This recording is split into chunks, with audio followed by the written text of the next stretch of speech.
Let's start with some breaking news that's coming in. NSA Ajit Doval today did a recce of the entire Srinagar, including downtown Saura, Pampur, Lal Chowk, Hazratbal, also of Pampur, Budgam, South Kashmir districts of Pulwama, as well as Awantipur. Those are the details coming in. This is the National Security Advisor Ajit Doval, who did a recce in entire Srinagar on Eid.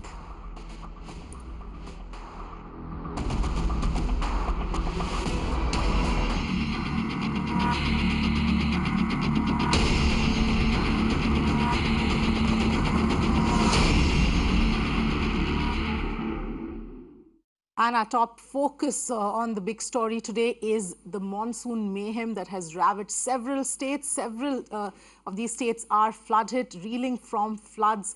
Over 150 people have died due to rain-related incidents in 4 states. Incessant rains in several districts across these states has brought normal life to a standstill. But as the water now has started receding from various regions, massive relief operations are underway. The Army, Navy, Coast Guard, NDRF, police force are all involved in the rescue operation in various places. In fact, our reporters have been across several of these states which are flood hit. Several districts in many of these states are flood hit, and our reporters have been on ground getting you the latest developments, the latest ground report of these states. We've got joining us Pramod, who's been in Kerala visiting all the flood-hit districts, and we've got Disha, who's been traveling across the flood-hit districts of Maharashtra. In fact, let's start with the state of Kerala. We've got 3 days of heavy rains in Kerala. The weather alert in 6 districts have been downgraded. Death toll, in fact, has climbed now to 83. So, Pramod, let me come to you first. Where are you at this moment? And if you can tell us what the latest is. Of course, it has been downgraded now to an orange alert. It was red alert earlier. But what can you tell us about the ground situation? Rain continues for the day. We didn't see any kind of rain at this location. We are at Malappuram. This is another district which was completely devastated by the rains, and in this district alone, the death toll has crossed up to more than 25 by now. And unfortunately, we were in a location called as Kavalapara, and earlier how we showed the landslide in Wayanad, which caused the death of 18 people. Here, it is being estimated that from 40 to 53 people could be still trapped inside. However, 14 bodies have been recovered, and as we were standing over there, 1 body was recovered as well. So that way, the tragedy is still continuing in this spot. And the harsh effect of this rain, as Kerala has faced, is that on the low-lying area, the plains were completely flooded. But on the high-lying, hilltops and things like that, there was landslides that has caused a larger amount of death. Now, what have Kerala government in the last couple of days, what they have done is that they have moved such people from such vulnerable positions to various safety camps or high grounds, and that number itself has crossed more than 2 lakh. In various areas right now, the water has receded. As we crossed and came to this spot, you could see that the traffic is still continuing. More and more local people are also going over there trying to help, because in Kavalapala alone, not even 5% of the earth is unearthed, and they still have to go for a long way. The problem is that a minimum of 5 meters of loose soil is present over there, which means you cannot move heavy earth-moving vehicles, and they are trying to find out one way or the other to do it. And as the rain receded yesterday, they are moving. By the chance we went itself, 2 more earth movers have been sent to the place, and only with that the work continue quickly they can do it. Unfortunately, 14 bodies have been recovered, and there were almost 20 houses underneath that hill that is completely covered by the landslide, and it's a very unfortunate situation over there. So that way, Kerala is definitely battling. But however, wherever the roads are open, relief materials are pouring from the public as well. Just like how they did last year, the public are playing a very important role in helping other people, those who are in distress. Unfortunately, many have lost their homes as well, and they are actually in a confused state, wondering how they are going to survive, and they are hoping that the government will do something for them to survive. Absolutely, Pramod. In fact, Pramod, stay with us. Let's also bring in Neha Hebale, who's joining us. Neha has been traveling across Karnataka, and currently she is in Shivamoga. So we've got our reporters across all of these three flood-hit states, where there are several districts which have been reeling under floods. Several lakhs of people have in fact been displaced. What we'll do is we'll go state-wise and take a look, get reports from all our reporters on what the situation is on ground at this point in time. And let me also introduce my guest who's joining us today on the show, GP Sharma, President, Meteorology and Climate Change, SkyMet Weather Services Private Limited. Thank you very much for joining us today, Mr. Sharma. Mr. Sharma, you know, we've just heard from our reporter on the state of Kerala and what the situation is at this point. We also know that it was a red alert in several of the districts that has now been downgraded to an orange alert. But if you can tell us first about the state of Kerala, what is the forecast at this point? I will say, to start with, the worst is over. There was 3 days continuous activity of heavy to very heavy rains. In any case, there was an alert from the SkyMet also for Thursday, Friday, Saturday also. Extremely heavy rains have been there, and particularly the northern parts, they were largely affected. Places like Wayanad, Malappuram, Kozhikode, these were the places, including Palakkad and all, these were the places which are largely hit. As I said, the silver lining is the rains are going to reduce. Already they have reduced, actually. There could be only scattered some moderate showers, maybe light at places, but there is no situation building up now to have extremely heavy rainfall, at least in the next about 1 week or so. 2 more days of activity, 48 hours or so, whatever showers we have now, even moderate shower, they also are going to reduce further. So there is nothing much to worry. Rains are not going to hamper the relief and rehabilitation, the efforts as such. Yes, since it has rained very heavily, there has been a deluge, there has been water bodies, they have been full to the extent. So therefore, obviously, that will take some time for the people to reach and mitigate their hardships. But then the weather-wise, I assure that nothing much is there in the offing, particularly after 24, 36 hours or so. The conditions are going to improve, much improve. Improvement will take place. Yes, please. Right. All right. Well, Pramod, coming back to you, of course, that is, of course, some sense of relief coming in, considering that the forecast, the worst is really over, is what Mr. Sharma is saying. But from your, you've been going around several of these areas. The major issue was of the water levels and the extent of how much of water, in fact, had collected, extremely deep waters. Are you seeing that the water has now started receding? Because we at least know that it's not going to be that kind of intense rainfall that's going to happen in the next few days. Well, as you might know, Kerala is like one position where the water does not stand for a longer period. So that way, even today, as we had to come to Kavalapara, we had to cross a location called as Nilambur. As we crossed, we saw the water markings up to in various shops and other places, which was up to 8 feet. It means in the past 2 days itself, the water has receded. But unfortunately, for them, they have lost everything because everything was underwater, their belongings and everything for more than 2 days, which means they have to start from scratch.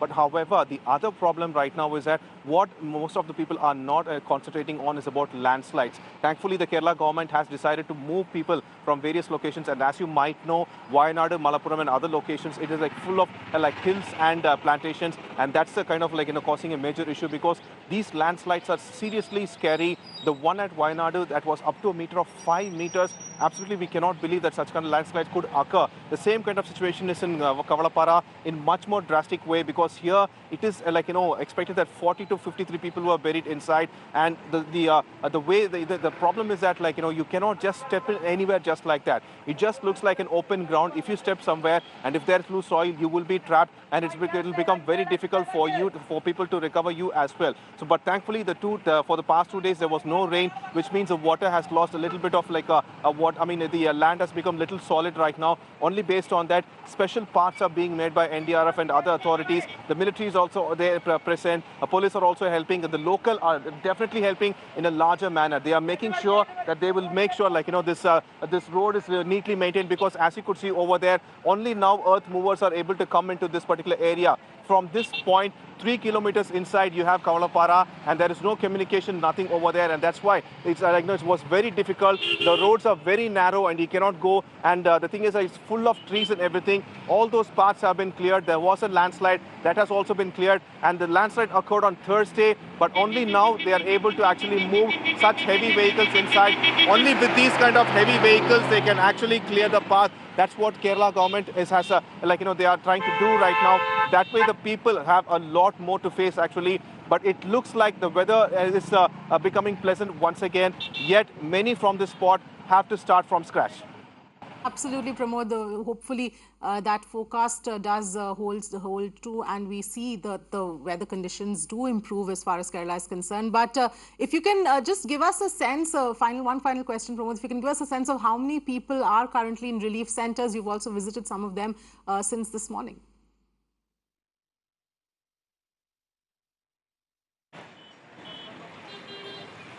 And 2,200 relief camps, and more than 2.2 lakh people are inside, are present in such relief camps. And volunteers are playing a very important role, because most of these relief camps are on high grounds, and even choppers from the Air Force was used to actually drop food, and especially in Malappuram and Kozhikode. But right now the water has decreased over there. In areas like this, they have to clear the path, where they are using volunteers to actually clear the path because of various landslides. It's being said that almost 80 landslides were reported from these 4 districts alone, so that you can actually show the kind of magnitude. And that is where the local residents of this area are coming forward, and they are doing a commendable job by clearing the path and making a kind of transport unit, so that others others can be reached, and they can also help food reach them. That way, emergency camps immediately, without the government even informing, in many zones, many high-level places where there are schools, they are converted into emergency camps because of the lessons they have learned in the past year itself. So, afterwards, what's happened? They are it's in some areas they are informing the government, and immediately authorities come forward, and they have also made it very sure that medicines and doctor will be present in each and every camp. Right. The local people itself are turning into volunteers, and they are helping each other. That way, they are coming together and serving each other. Right. Absolutely, Pramod. Thanks for getting us those latest details. That's the update as far as Kerala is concerned. But let's now shift focus to the state of Karnataka, where 40 people have been killed in Karnataka. 5.8, almost 6 lakh people have been evacuated to safety. Union Home Minister Amit Shah and Chief Minister B.S. Yedurappa undertook an aerial survey of the flood-affected areas on Sunday. NDRF and SDRF teams, along with the naval personnel, are carrying out rescue operations, providing food packets to stranded residents. Schools and colleges will be closed until the 15th of August. Let's in fact go across to my colleague Neha, who has been traveling across these districts. Neha, I understand you're currently in Shivamogga at this point in time. If you can help us understand what the situation is at this point, and as far as the relief operations especially are concerned, what's the update?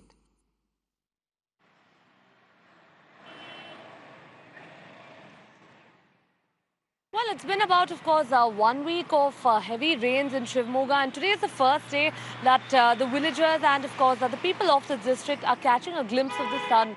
So it seems like while the weather, of course, is headed, for the better, even the forecast now says that rains have reduced in the entire district of Shivamogga. What is most unfortunate is we've just come out of an area called, of course, the Imambada, where we were, where all of these houses that have been ravaged by the floods, that's exactly where we were. And it was most gut-wrenching to see the kind of situation that, the residents of those houses are still living in those houses. They're still holding on to the hope that someday they would be able to relocate, or someday they would be able to come back to their houses, rebuild their houses brick by brick, because most of the houses have just been reduced to rubble completely. Mud is what it's come down to, and those houses are understandably so not in a livable condition, which is why all of the children and the senior citizens of that entire area have now been moved to relief centers. And it's only, of course, the men of the house, the breadwinners of the house, that still are standing by their house, visiting the house every day, hoping that the water ideally comes down, and at some point of time that they're able to move back into the houses. But while we did an entire visit of that area and the following area as well, it was really, of course, depressing to see the kind of living conditions that has actually come down to at this point of time. Right. And also, of course, while we're talking about the condition of the houses, there are a lot of course, diseases also that are currently, on the rise in those areas because at the end of the day, it's muddy water that's entered their homes, and they're all trying to ideally get back whatever little bit remains of their homes. All right. Well, Neha, stay with us. Let's also first get in a word from Disha on the state in Maharashtra, where the western Maharashtra districts of Kolhapur and Sangli are severely hit by flood fury. 40 people have lost their lives. Around 5 lakh people have been shifted to relief camps. A total of 105 teams of the NDRF, Army, SDRF, Navy, Coast Guard and Air Force are engaged in rescue and relief operations. There's 761 villages from 68 talukas of 2 districts which are affected by the rains. In fact, Disha, one area which we saw which was severely waterlogged, severely flooded was Sangli, where you showed us the way the rescue operations were going on. And there are several such districts that you've been showing us and taking us through. But at this point in time, the main issue was the fact that the water levels were not receding as fast as they should. But what's the state right now?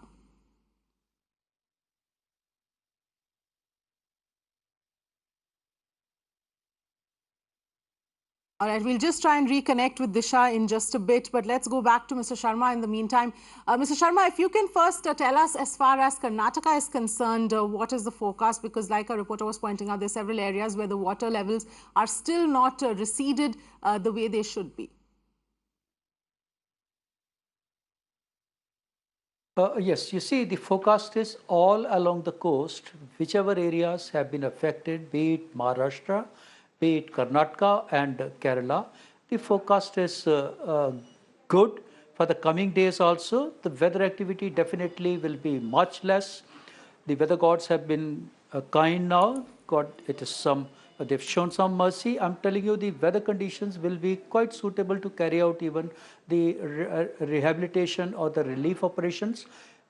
Since it is next to the Ghats, isolated activity, it continues. It doesn't dry up completely, it doesn't have a complete sunshine, but then obviously the conditions are they are much better and they'll be good. They will not hamper with the relief operations, okay? And mostly since the catchment areas, they had a heavy amount of rains as far as Karnataka is concerned, and that's how northern parts of Karnataka, right up to Shimoga, right up to starting with Belgaum, Bijapur, Bagalkot, and running down up to Shimoga, had the fury of these gushing waters, which was there in the catchment areas along with the heavy rains there. But now conditions will improve, surely. I can even say that the next few days, we will not see any inclement weather conditions in that pocket as such. And for that matter, even parts of Maharashtra which have been closer to the Ghats, largely affected, be it Kolhapur, Sangli, Satara, they also will surely see improved weather conditions. Next few days, I don't see any inclement weather conditions even there also in those pockets. Yes, since it is closer to the Ghats, mountains are there, there are some peaks, there are some pockets where some rains continue. It could be some moderate heavy rains also. Right. But then on the other side of the Ghats where the flood situation had been there, that should remain, definitely improve. Yes. Right. All right. We've got Disha back with us. Disha, please go ahead. You were telling us what the situation is at this point in several of these flood-affected districts.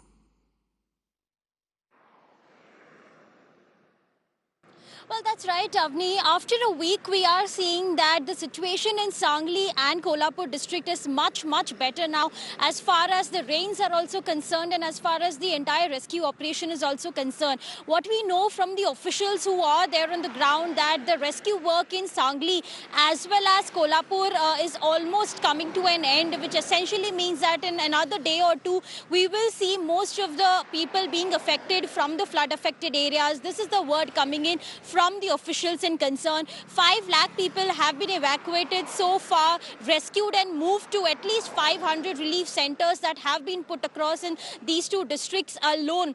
And what we know for the fact, Avni, that we have been getting ground reports from Sangli, worst affected areas like villages as well as the city in concern. And those places also the water has started to recede in a very big way. So people are being rescued as we speak. There are about 105 rescue operation teams. If you talk about the NDRF, SDRF, the Navy, Coast Guard, all the agencies are working now on the ground level, and they are actually moving towards step 2, which is the post-flood relief operations, because most of them have lost their houses, properties, belongings, mostly in Sangli and Kolhapur district for that matter. So you're on the ground level. We know for the fact that several medical teams have been moved from Pune, from Mumbai to these flood affected areas, because now the real challenge will be for people to actually assemble all of these things together, assemble their properties, their houses, and how the government really relocates them on a temporary basis, or whether they will continue to be in the shelter homes till their houses are rebuilt. So these are the kind of questions now that are being raised by the victims here in concern, because we are talking about 5 lakh number, Avni, which is very huge. So at this point in time, all the agencies now together, they are trying and making effort to do the post-flood relief operation as we speak. However, there are about 1 or 2 villages in and around Sangli which continue to be waterlogged at this point in time. And in a day or so, we are being told that that rescue operation also will be complete. But overall, rains have been pretty normal. I mean, it has not rained much in the last 3-4 days. Even as far as from the upper catchment areas, the rains, it has not been raining heavily, and that is why we have seen that over the weekend, a large part of the rescue operation was done. Right, absolutely. In fact, let me go back to Neha very quickly as well. Neha, of course, like we just heard, as far as the forecast for all the 3 states are concerned, there's not much to worry about at this point in time. But if you can tell us in terms of the relief measures that are being undertaken at this point, is that sufficient? What's happening on that front?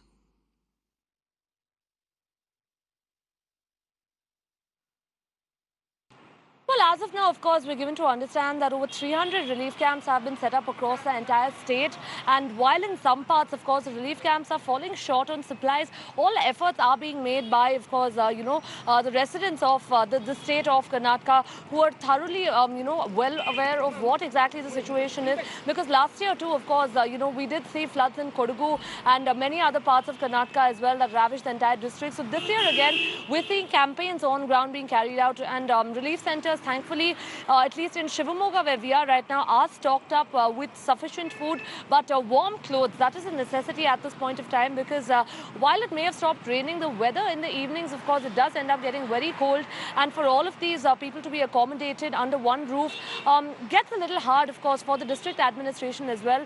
So while we're talking about the relief camps, it's important to note that in Shivamogga as well, a lot of course, these public spaces have been converted into relief camps where people can be accommodated. Mostly little children and senior citizens, because the others, of course, at this point of time are not in a mental state of mind to even be moved to a relief camp. They're not willing to come to terms with the fact that they may not be able to live in their homes ever again.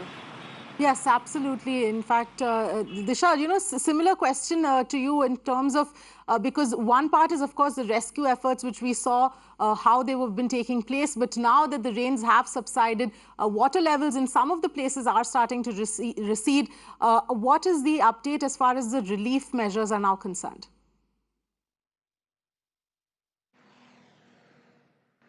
Well, absolutely, Avni. What we know for the fact that in both these districts in concern, like Sangli and Kolhapur, overall there have been 761 villages that have been affected due to the flooding in the last 1 week in both the districts, if we talk about, and Sangli city as well. So here we are talking about a huge relief operation that needs to be conducted by all of these agencies in concern, and that is why we know for the fact that 105 teams are now on the ground level to conduct the relief operations as we speak. As far as the 500 relief camps and centers that have been set up, food, shelter and clothing is now provided to them, along with the kind of medicines that they need at this point in time. There are also a team of doctors who are actually going in from Pune and Mumbai to help the flood affected victims in this manner. So right now, even the Maharashtra Chief Minister Devendra Fadnavis has ordered and directed that the cleanup work should begin after of course, the houses and properties have been damaged, so people can actually get their houses first on priority. Whatever damage has been done, that needs to be repaired at an earliest, and 5,000 rupees cash also should be paid immediately to the flood-affected victims for that matter. So these are the immediate post-flood relief measures that the government is undertaking at this point in time. All right. That's the update from these 3 flood-affected regions. Neha, Disha, thank you so much for getting us those latest updates. And Mr. Sharma, thank you for getting us that update as far as the forecast for these 3 states are concerned, and especially a sense of relief, the fact that the relief operations will now, rescue relief operations will continue. They won't be hindered by any kind of heavy rains, and the worst is over, more specifically, for all of these states. On that note, it's time to wrap up this edition of The Big Story, but we will continue with our focus on the flood-affected regions on Mirror Now. Thanks so much for watching.